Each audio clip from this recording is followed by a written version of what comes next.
یہ رات جو ہے مخفی کیوں رکھی گئی؟ تعین کے ساتھ کچھ معلوم نہیں یہ رات کون سی رات ہے، کون سی رات ہے، اس کا جواب تو میں بعد میں دوں گا کہ اس میں جو آراء ہیں مختلف، لیکن یہ کہ اس کو کیوں مخفی رکھا گیا اس پر کچھ پیاری باتیں ہیں جو مفسرین نے کہی ہیں۔ پہلی بات تو یہ کہ جتنی عظیم چیزیں ہیں ان سب کو مخفی رکھا گیا۔ قیامت کب آئے گی؟ مخفی ہے، آئے گی یہ یقینی ہے۔ کب آئے گی؟ یہ تو ان امور میں سے ہے کہ جس کا علم نبی اکرم صلی اللہ علیہ وسلم کو بھی نہیں دیا گیا، جبرائیل کو بھی نہیں دیا گیا۔ چنانچہ حدیث جبرائیل میں واضح طور پر الفاظ موجود ہیں، وَمَا الْمَسْئُولُ عَنْهَا بِأَعْلَمَ مِنَ السَّائِلِ، کچھ معلوم نہیں، نہ سائل کو معلوم نہ مسئول کو معلوم قیامت کب آئے گی۔ اب یہ عظیم حقیقت مخفی رکھا گیا اور اس کا خاص طور پر ذکر کیا گیا سورہ طٰہٰ میں، اکاد اخفیھا لتجزی کل نفس بما تسعی۔ اگر تعین کر دیا جاتا تو جو قریب کے زمانے کے لوگ ہوتے وہ تو خوب پھر محنت کرتے آخرت کے لیے، اور ذرا فاصلے والے ہوتے وہ ذرا تساہل کرتے اس کے بارے میں۔ اس کو رکھا گیا ہے، تلوار لٹکی ہوئی ہے، کسی بھی وقت گر سکتی ہے، یہ جیسے گلوٹین کبھی اگر آپ نے دیکھا ہو جس طریقے سے کہ اس کا چھرا گرتا ہے، کسی بھی وقت گر سکتی ہے، لہذا ہر وقت چوکس رہو، چوکنے رہو، جیسے کہ صحابہ کرام کی شان معلوم ہوتی ہے بعض روایات سے کہ ذرا تیز ہوا چلتی تھی تو وہ سمجھتے تھے قیامت آ گئی۔ اس درجے استحزاز تھا، اعصاب کے اوپر اس کا اتنا اثر تھا کہ ذرا تیز جھکڑ چلا اور انہوں نے سمجھا قیامت آ گئی۔ تو اس طریقے سے قیامت کو مخفی رکھا گیا۔ اکاد اخفیھا لتجزی کل نفس بما تسعی۔ نہ آج سے 100 برس پہلے والوں کو معلوم تھا کہ قیامت کب آئے گی، نہ آج والوں کو معلوم ہے، نہ اگر ابھی دنیا کی عمر ہے ابھی 100 برس اور تو قیامت سے ایک دن پہلے بھی شاید یقینی طور پر معلوم نہ ہو سکے کہ کل قیامت آ رہی ہے، تاکہ ہر وقت جو ہے امتحان اتنا ہی شدید رہے، اتنا ہی کڑا امتحان رہے ہر ایک کے لیے۔ لتجزی کل نفس بما تجزی بما تسعی، تاکہ ہر ذی نفس کو بدلہ ملے اس کی سعی کے مطابق۔ اسی طریقے سے موت کا وقت معلوم نہیں، وما تدری نفس بأی ارض تموت، کہاں موت آئے گی کچھ معلوم نہیں، کہاں موت آئے گی، کب موت آئے گی کچھ معلوم نہیں۔ اسی طرح نوٹ کیجئے صلاۃ وسطیٰ، حافظوا علی الصلوات والصلاۃ الوسطیٰ معین نہیں ہے، اس کے لیے آراء اگرچہ ہے، اکثر آراء جمع ہو گئی ہیں صلاۃ العصر کے بارے میں، لیکن تعین سے حتمی طور پر نہیں کہہ سکتے۔ یہ رائے بھی ہے کہ کوئی بھی معین نہیں، تمام نمازیں جو ہیں وہ صلاۃ وسطیٰ کے حکم میں۔ بہترین نماز کوشش کرو کہ پوری محافظت کرو، صرف نماز کی نہیں، بہترین نماز کی، ہر نماز تمہاری بہترین نماز ہونی چاہیے، ہر روز روز عید ہو، ہر شب شب برات۔ اگر اللہ تعالیٰ کے ساتھ کوئی قلبی ربط ہے تو ہر دن جو گزر رہا ہے وہ روز عید ہے، اور ہر شب جو گزر رہی ہے وہ شب برات ہے۔ لیکن اگر وہ کہ انسان کو غفلت ان کے قلب پر طاری ہے تو وہ عید کا دن بھی اس کے لیے ایک عام دن ہے، اور شب برات بھی اس کے لیے ویسی ہی ایک رات ہے جیسی کہ ہر روز آتی ہے اور چلی جاتی ہے۔ اس اعتبار سے اس کو بھی خاص جو ہے معین نہیں کیا گیا صلاۃ وسطیٰ کون سی ہے۔ اسی طرح بعض روایات میں جو آتا ہے اس میں اعظم، اللہ کا ایک نام ایسا ہے کہ اس کے واسطے سے اللہ سے جو بات مانگی جائے وہ رد نہیں ہو، لیکن وہ کون سا نہیں بتایا گیا۔ اقوال ہیں، اندازے ہیں، حی و قیوم پر زیادہ، الحی القیوم پر زیادہ لوگوں کا جو ہے وہ اجماع ہوا ہے، لیکن یہ کہ یقین سے نہیں کہہ سکتے۔ تو اسی میں اس کو بھی نوٹ کر لیجئے کہ اس کو مخفی رکھا گیا ہے لیلۃ القدر کو۔ لوگ زیادہ سے زیادہ محنت کریں، زیادہ سے زیادہ مشقت کریں، اس کے لیے جو بھی اس کی قدر و منزلت سے کسی درجے میں آگاہ ہے، وہ اگر معین ہی ہو جاتا کہ ایک شب یہ ہے تو پھر تو سب کے سب اس رات میں محنت کر لیتے، باقی راتیں جو ہیں وہ پھر سونی اور ویران گزرتی۔ لیکن یہ کہ مطلوب یہ ہے کہ زیادہ سے زیادہ راتیں آباد ہوں، زیادہ سے زیادہ راتوں میں ذکر ہو، عبادت ہو، دعا ہو، اس لیے اس کو مخفی رکھا گیا، یہ حکمت ہے۔ اس میں بھی ایک عجیب نکتہ ہے جو امام راضی رحمۃ اللہ علیہ نے بیان کیا ہے، اور حوالہ اگرچہ نہیں دیا اس حدیث کا، لیکن ایک روایت کے حوالے سے بات بیان کی ہے کہ اس کے ظاہر نہ کرنے میں بھی اللہ کی ایک شفقت اور رحمت ہے بندوں کے حق میں، اس لیے کہ اس کی قدر جتنی زیادہ ہے اتنی ہی اس کی ناقدری پر سزا ہوگی۔ اگر معلوم ہو کہ یہ شب ہے اور اس کی ناقدری کو انسان کرے تو گویا کہ پھر وہ اتنا ہی زیادہ مورد عقاب اور مورد سزا بن جائے گا۔ اس کے لیے ایک بڑا پیارا واقعہ نقل کیا امام راضی نے کہ حضور صلی اللہ علیہ وسلم حضرت علی رضی اللہ تعالی عنہ ایک روز مسجد میں داخل ہوئے، ساتھ ہی آئے ہیں، دیکھا کہ ایک شخص سو رہا ہے، نماز کا وقت ہو چکا تھا۔ حضور نے حضرت علی سے فرمایا کہ اسے جگا دو، اسے ہوش میں لے آؤ تاکہ یہ وضو کرے، نماز کے لیے تیاری کرے۔ حضرت علی نے امتثال امر کیا، جا کر جگا دیا۔ لیکن پھر ایک سوال کیا حضرت علی کہ حضور آپ تو خود نیکی کے کاموں میں بہت سبقت فرمانے والے ہیں، سباق بالخیر یہ لفظ آئے، سبقت کرنے والے بہت کثرت کے ساتھ، تو آپ نے یہ جو ہے یہ کام خود کیوں نہیں فرمایا اور مجھے کیوں اس کے لیے آپ نے حکم دیا؟ آپ خود بھی اسے جگا سکتے تھے۔ آپ نے فرمایا کہ تم اس کی حکمت کو سمجھ لو، میرے جگانے پر اگر وہ نہ جاگتا اور انکار کر دیتا تو کفر ہو جاتا اس کے حق میں، اور تمہارے جگانے پر اگر کوئی تساہل سے بھی وہ کام لیتا تو وہ کفر نہ ہوتا۔ تو یہ ایک فرق ہے کہ اللہ تعالیٰ کی طرف سے ایک شفقت ہے کہ حضور صلی اللہ علیہ وسلم جگاتے اور کسی درجے میں وہ انکار کر دیتا۔ کبھی ایسا بھی ہوتا آدمی نیند میں ہے اور وہ کہتا جاؤ جاؤ مجھے آرام کرنے دو، تو اگر میرے ساتھ یہ معاملہ ہوتا تو وہ کفر کے درجے کو پہنچ جاتی بات، لیکن اگر تمہارے ساتھ یہ معاملہ ہو بھی جاتا تو اس درجے شدید نہ ہوتا۔ تو گویا کہ حضور نے اس شخص پر شفقت کے اعتبار سے یہ شکل اختیار کی کہ خود نہیں جگایا، بلکہ یہ کہ حضرت علی رضی اللہ تعالیٰ عنہ کو حکم دیا کہ اسے جگا دو۔ تو یہ نقطہ کہ لیلۃ القدر کے اخفاء میں یہ بات بھی ہے کہ اگر اس کو عیاں کر دیا جاتا، معین کر دیا جاتا، تو پھر جو لوگ اس سے غافل رہتے پھر وہ بہت سخت ناقدری کا ارتکاب کرتے اور بڑی سزا کے مستوجب ہو جاتے۔ اب آپ چھٹی بحث ہے کہ وہ رات کون سی ہے۔ اگرچہ ایک رائے شاذ یہ بھی ہے کہ وہ رمضان سے باہر کی رات بھی ہو سکتی ہے، لازم نہیں ہے کہ رمضان ہی کی کوئی شب ہو۔ اس میں چونکہ بعض حضرات نے ایک روایت کی وجہ سے جسے ہم شب برات کہتے ہیں، لیلۃ البرات، یہ شعبان کی 15ویں شب، درمیانی شب، اور اس کے بارے میں ایک روایت موجود ہے حضرت عائشہ صدیقہ رضی اللہ تعالی عنہا کی کہ رات کے وقت ان کی آنکھ کھلی اور وہ باری آپ ہی کے پاس شب باسی کی تھی حضور کی، تو حضور موجود نہیں تھے، تو تشویش ہوئی کہاں گئے۔ تو جب تلاش کی گئی تو معلوم ہوا کہ حضور جنت البقیع قبرستان میں پہنچے ہوئے ہیں اور وہاں آپ ان کے لیے جو بھی وہاں دفن ہیں ان کے لیے استغفار فرما رہے ہیں۔ جب پوچھا گیا معاملہ کیا، تو آپ نے فرمایا یہ بڑی عظیم رات ہے اور اس رات میں فوت ہونے والوں کا فیصلہ ہو جاتا ہے، پیدا ہونے والوں کا فیصلہ ہو جاتا ہے۔ تو اب وہ بھی ایک لیلہ مبارکہ، اسی وجہ سے بعض لوگوں نے وہ جو سورہ دخان کی ابتدائی آیات ہیں انا انزلناہ فی لیلۃ مبارکۃ، اس کو محمول کیا ہے اسی رات پر کہ جس کو ہم شب برات کہتے ہیں اپنی عام اصطلاح میں، لیلۃ البرات اسے عربی میں کہا جاتا ہے۔ برات کے معنی کسی کا چھٹکارا پا لینا۔ یہ شب برات جو ہے وہ برات شادی والی برات نہیں ہے، بلکہ یہ برات کا لفظ ہے عربی زبان کا، جو ہمارے ہاں وہ غلط العام میں برات شب برات بن گیا ہے۔ برات برات من اللہ ورسولہ، جو سورہ برات کا پہلا لفظ ہے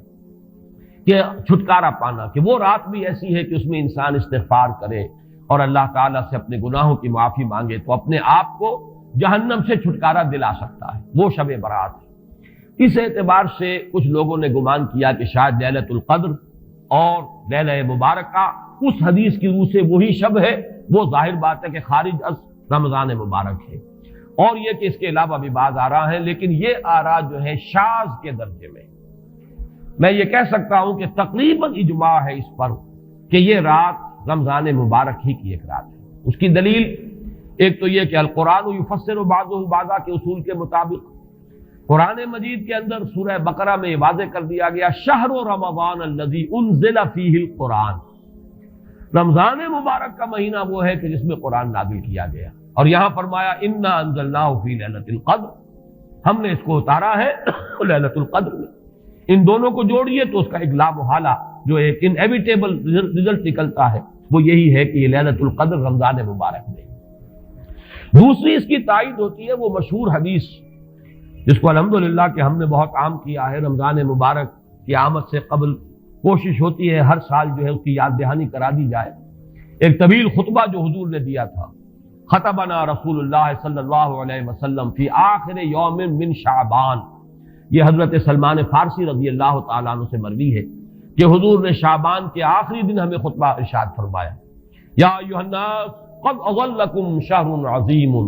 شہر مبارک شہر فیہ لیلۃ خیر من الف شہر، لوگوں آگاہ ہو جاؤ، تم پر ایک بہت مبارک مہینے نے، بڑی عظمت والے مہینے نے سایہ کر دیا ہے، سایہ فگن ہو گیا ہے تم پر ایک مہینہ جو بڑی عظمت والا ہے، شہر عظیم جو بڑی برکت والا ہے، شہر مبارک، اور تیسرا جملہ اس میں یہی ہے شہر فیہ لیلۃ خیر من الف شہر، وہ مہینہ کہ جس میں ایک رات وہ بھی ہے کہ جو 1000 مہینوں سے افضل ہے۔ ان دونوں چیزوں کے حوالے سے تقریباً دلائل بھی موجود ہیں، اور ویسے یہ کہ جیسا کہ میں عرض کر چکا ہوں اجماع ہے کہ یہ رمضان مبارک ہی کی ایک شب ہے، لیکن رمضان مبارک کی کون سی شب ہے، اس پر بعض مفسرین نے تو لکھا ہے کہ 40 قول ہیں۔ چنانچہ صاحب تفسیر مظہری قاضی ثناء اللہ پانی پتی نے، میں نے وہ تفصیل تو نہیں پڑھی، کہ 40 قول نقل کیے، لیکن امام راضی نے جو 9 قول نقل کیے ہیں وہ میں تیزی کے ساتھ آپ کو سنا دیتا ہوں۔ ابن رزین رحمہ اللہ کا قول یہ ہے کہ رمضان کی پہلی شب ہے۔ حضرت حسن بصری رحمت اللہ علیہ، یہ ہے تابعین میں سے، اس لیے میں رضی اللہ عنہ نہیں کہہ رہا، رحمت اللہ علیہ، حضرت حسن بصری رحمت اللہ علیہ کی رائے ہے کہ یہ 17ویں شب ہے، یعنی وہ شب کہ پھر جس کے اگلے دن جو ہے وہ غزوہ بدر ہوا ہے، یوم الفرقان۔ حضرت انس رضی اللہ تعالی عنہ مرفوعاً روایت کرتے ہیں کہ یہ 19ویں شب ہے۔ محمد بن اسحاق جو بہت بڑے سیرت نگار ہیں حضور کے، ان کا قول ہے کہ یہ 21ویں شب ہے۔ حضرت عبداللہ ابن عباس رضی اللہ تعالی عنہما سے قول جو ہے مروی ہے کہ یہ 23ویں شب ہے۔ حضرت عبداللہ ابن مسعود رضی اللہ تعالی عنہ سے مروی ہے کہ یہ 24ویں شب ہے، اور اس کو میں ذرا اہمیت دیتا ہوں اس لیے کہ 24ویں شب جو ہے سورہ علق کی ابتدائی آیات کے نزول کے ضمن میں کچھ حساب کتاب کے جوڑنے سے 24ویں اور 25ویں شب کا بھی معاملہ جڑتا ہے، جو کہ میں نے آپ کو سورہ علق کے درس کے دوران بتایا تھا۔ اس کے بعد حضرت ابو ذر غفاری رضی اللہ تعالیٰ عنہ کا قول ہے کہ یہ 25ویں شب ہے۔ اس کے بعد حضرت ابی ابن کعب رضی اللہ تعالیٰ عنہ کا قول ہے، یہ وہ ہے جن کو کہ حضور نے خود فرمایا کہ اقرأہم ابی ابن کعب، قرآن مجید کے سب سے بڑے قاری حضرت ابی ابن کعب ہیں رضی اللہ تعالیٰ عنہ، اور ان کے بھی سینے پر آپ نے تھپکی دی تھی کہ ایک سوال کیا آپ نے کہ سب سے عظیم سورت کون سی ہے، اور جب انہوں نے صحیح جواب دے دیا سورہ فاتحہ، تو پھر یہ کہ اس پر حضور نے تھپکی دی کہ تمہیں اللہ تعالیٰ نے بہت صحیح مناسبت عطا کی ہے علم کے ساتھ۔ ان کی اور صحابہ میں سے بہت سے لوگوں کی رائے، یہاں تک کہ یہ کہا جا سکتا ہے کہ بقیہ اقوال جو ہیں وہ شاذ کے درجے میں ہیں، اور یہ گویا کہ اگر اجماع نہ کہا جائے تو بہت حد تک اتفاق کے درجے میں ہے کہ یہ 27ویں شب ہے۔ اور اس 27ویں شب کے ضمن میں حضرت عبداللہ ابن عباس سے ایک روایت میں پہلے آپ کو بتا چکا ہوں کہ 23ویں شب، لیکن 27ویں شب کے ضمن میں جو مختلف روایات حضرت عبداللہ ابن عباس رضی اللہ تعالی عنہما سے مروی ہیں، ان میں بھی کچھ لطیف نکات ہیں، وہ میں بعد میں بیان کروں گا۔ اس کے بعد ایک شاذ قول اور بھی ہے کہ یہ 29ویں شب ہے۔ تو یہ گویا کہ 9 ہے اقوال، جن میں سے بعض جلیل القدر صحابہ کے ہیں، عبداللہ ابن مسعود، ابو ذر غفاری، ابن عباس، ابی ابن کعب، لیکن یہ ہے کہ سب سے زیادہ جو اتفاق اگر اجماع نہ کہا جائے تو 27ویں شب پر ہے۔ اس 27ویں شب کے بارے میں حضرت عبداللہ ابن عباس نے 3 نکتے بیان کیے۔ ایک نکتہ تو یہ ہے کہ یہ پوری سورہ مبارکہ جو ہے سورۃ القدر، اس میں 30 الفاظ ہیں، اور ان 30 الفاظ میں سے 27واں لفظ ہے ہیا حتی مطلع الفجر، یہ 27واں ہے۔ اس کے اعتبار سے گویا کہ انہوں نے ایک ربط قائم کیا ہے کہ یہ 27ویں شب ہے۔ ایک بات انہوں نے یہ کہی ہے کہ اللہ تعالیٰ کو وطر محبوب ہے، اللہ وطر و یحب الوطر، اللہ خود بھی اکیلا ہے اور وطر کو پسند کرتا ہے۔ پھر یہ کہ وطر جو ہے اب رمضان مبارک کے اندر اگر وہ وطر شمار کیے جائیں گے تو 14-15 وطر بن جائیں گے، لیکن اس میں چونکہ آخری عشرے کے بارے میں بہت سی روایات جو ہیں ان کا تقریباً اجماع ہو جاتا ہے کہ آخری عشرے میں، تو آخری عشرے میں بھی 5 وطر آئیں گے، 21ویں، 23ویں، 25ویں، 27ویں، 29ویں۔ لیکن حضرت عبداللہ ابن عباس کہتے ہیں کہ 7 کا ہندسہ اللہ تعالیٰ کو بہت پسند ہے،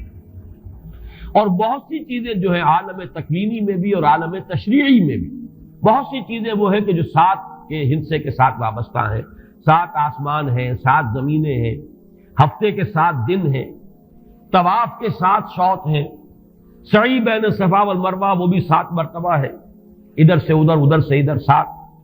اسی طریقے سے سجدے کے اعضاء بھی 7 ہیں،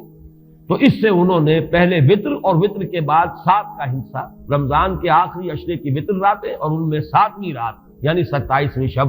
وہ اپنے اس حساب کتاب سے بھی. اور جب انہوں نے یہ بات بیان کی تو حضرت عمر رضی اللہ تعالی عنہ نے ان کی تحسین کی تھی.